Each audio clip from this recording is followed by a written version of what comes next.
नमस्कार मेरे प्यारे बच्चों, ज्ञानदायिनी क्लासेस में मैं सरोज सांगवान आपका स्वागत करती हूँ। बच्चों, आज की हिंदी क्लास में हम 9th क्लास की हिंदी बुक क्षितिज भाग 1 के पाठ 2 लहासा की ओर के प्रश्नोत्तर करेंगे। इससे पहले हम इस पाठ की समरी को अच्छी प्रकार समझ चुके हैं। मैं आशा करती हूँ कि आपने वो वीडियो देख ली होगी। यदि नहीं देखी है तो आप चैनल पर जाकर देख सकते हैं और मैं उसका लिंक डिस्क्रिप्शन बॉक्स में डाल दूँगी।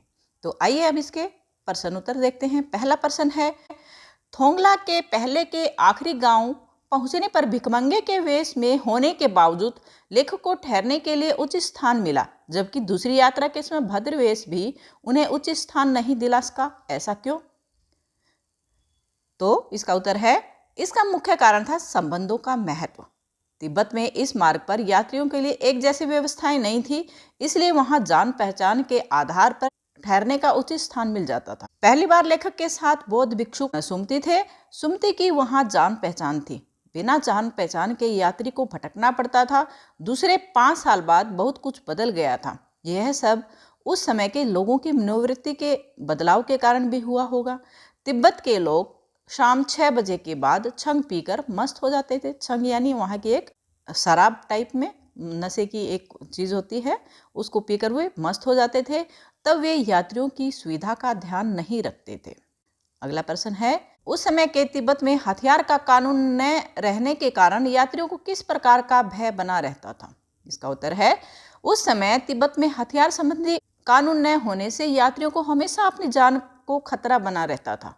लोग हथियारों को लाठी डंडे की तरह लेकर चलते थे। साथ ही वहां अनेक निर्जन स्थान भी थे जहां न पुलिस का प्रबंध था न खुफिया विभाग था।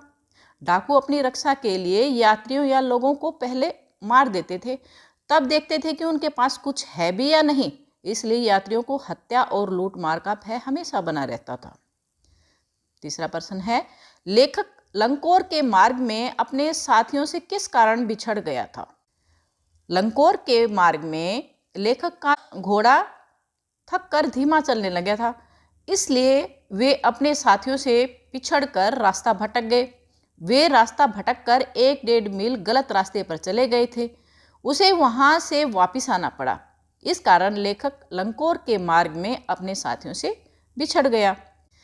लेखक ने सेकर विहार में सुमति को उनके यजमानों के पास जाने से रोका, परंतु दूसरी बार रोकने का प्रयास क्यों नहीं किया? इसका उत्तर है, लेखक जानता था कि सेकर विहार में सुमति के यजमान रहते हैं। सुमति उनके पास जाकर बोध गया के गंडों के नाम पर किसी भी कपड़े का गंडा देकर दक्षिणा वसूल करते थे। गंडा यानी एक तरह का तावीज। इस काम में वे हफ्ता लगा देते, इसलिए मना कर दिया। परंतु दूसरी बार लेखक एक मंदिर में रखी बुद्ध वचन अनुवाद की हस्तलिखित पोथियां पढ़ रहे थे। वे इसे पढ़ने में मगन थे, इसलिए उन्होंने सुमति को यजमानों के पास जाने से रोकने का प्रयास नहीं किया। अपनी यात्रा के दौरान लेखक को किन कठिनाइयों का सामना करना पड़ा? इसका उत्तर है कि लेखक को निम्नलिखित कठिनाइयों का सामना करना पड़ा। उस समय भारतीयों को तिब्बत यात्रा की अनुमति नहीं थी, इसलिए उन्हें भिखमंगे के रूप में यात्रा करनी पड़ी। और जगह जगह रास्ता कठिन तो था ही, साथ में परिवेश भी बिल्कुल नया था, यानी बिल्कुल नया माहौल था उसके लिए, वातावरण नया था उसके लिए। चोरी के डर से भिखमंगे को वहाँ के लोग घर में घुसने नहीं देते थे। इस कारण ठहरने के स्थान को लेकर भी कठिनाई का सामना करना पड़ा। डांडा थोंगला जैसी खतरनाक जगह को पार करना पड़ा। लंकोर का रास्ता तय करते समय रास्ता भटक जाने के कारण वे अपने साथियों से बिछड़ गए और सुमति के गुस्से का भी सामना करना पड़ा। तेज धूप में चलना पड़ा। डाकू जैसे दिखने वाले लोगों से उसे भीख मांगनी पड़ी। अगला प्रश्न है, प्रस्तुत यात्रा वृतांत के आधार पर बताइए कि उस समय का तिब्बती समाज कैसा था। इस यात्रा वृतांत से पता चलता है कि उसमें तिब्बती समाज में पर्दा प्रथा, छुआछूत जैसी बुराइयां नहीं थी। महिलाएं अजनबी लोगों को भी चाय बनाकर दे देती थी। निम्न श्रेणी के भिखमंगों को छोड़कर कोई भी किसी के घर में आ जा सकता था। पुरुष वर्ग शाम के समय छंग पीकर मदहोश रहते थे। वे गंडों पर अगाध विश्वास रखते थे। समाज में अंधविश्वास का बोलबाला था। सारे प्रबंध की देखभाल कोई भिक्षु करता था। वह भिक्षु जागीर के लोगों में राजा के समान सम्मान पाता था। उस समय तिब्बत की जमीन जागीरदारों में बटी हुई थी। और जिसका ज़्यादातर हिस्सा मठों के हाथ में होता था। अगला प्रश्न है, मैं अब पुस्तकों के भीतर था। नीचे दे गए विकल्पों में से कौन सा इस वाक्य का अर्थ बतलाता है? पहला विकल्प है, लेखक पुस्तकें पढ़ने में रम गया। दूसरा है, लेखक पुस्तकों की शेल्फ के भीतर घुस गया। लेखक के चारों ओर पुस्तकें ही पुस्तकें थी।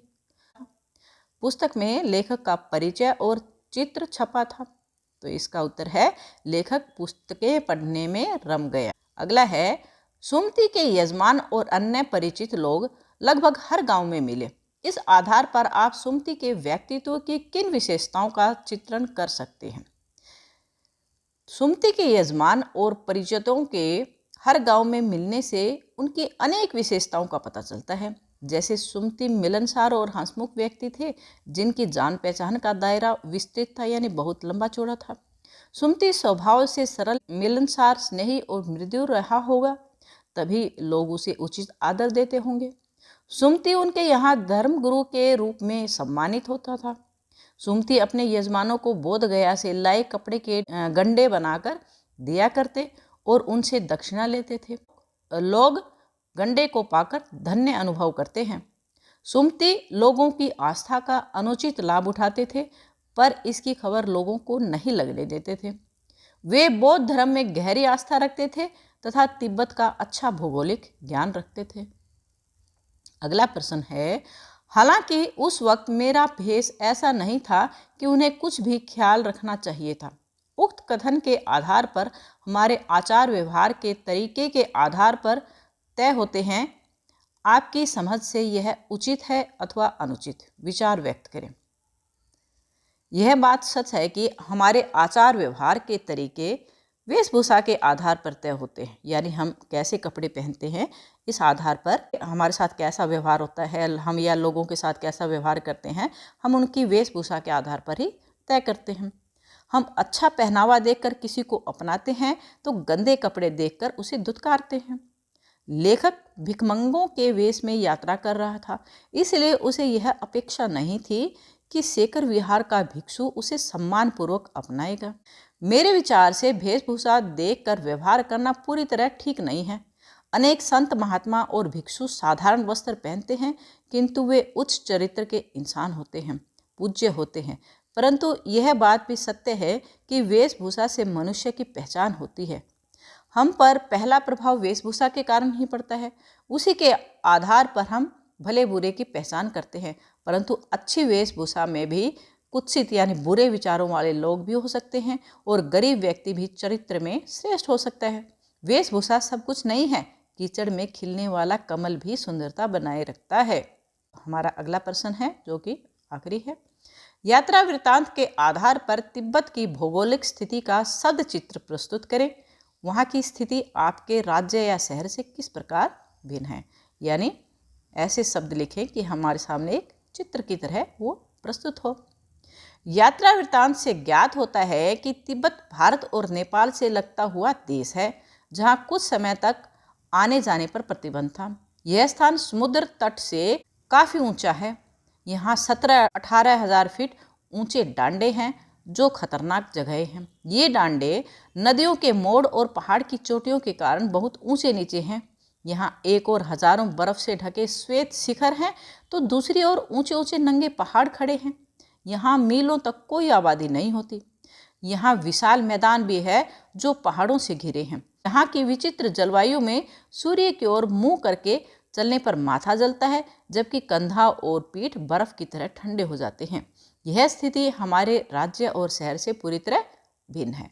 तो बच्चों, ये थे हमारे लहासा की ओर के अभ्यास के प्रश्न उत्तर। मैं आशा करती हूँ कि ये आपके लिए काफ़ी हेल्पफुल रहेंगे। ये वीडियो आपको कैसी लगी और इससे आपको कितनी मदद मिली, कमेंट करके मुझे बताना। यदि आपके लिए वीडियो हेल्पफुल है तो प्लीज़ इसको लाइक करें, शेयर करें और चैनल को सब्सक्राइब करके बेल को ज़रूर प्रेस कर दें, ताकि आपको आने वाली हर वीडियो का नोटिफिकेशन मिलता रहे और आप ऐसे ही हेल्पफुल वीडियो देखते रहें। वीडियो देखने के लिए मैं सरोज सागवान आपका धन्यवाद करती हूँ।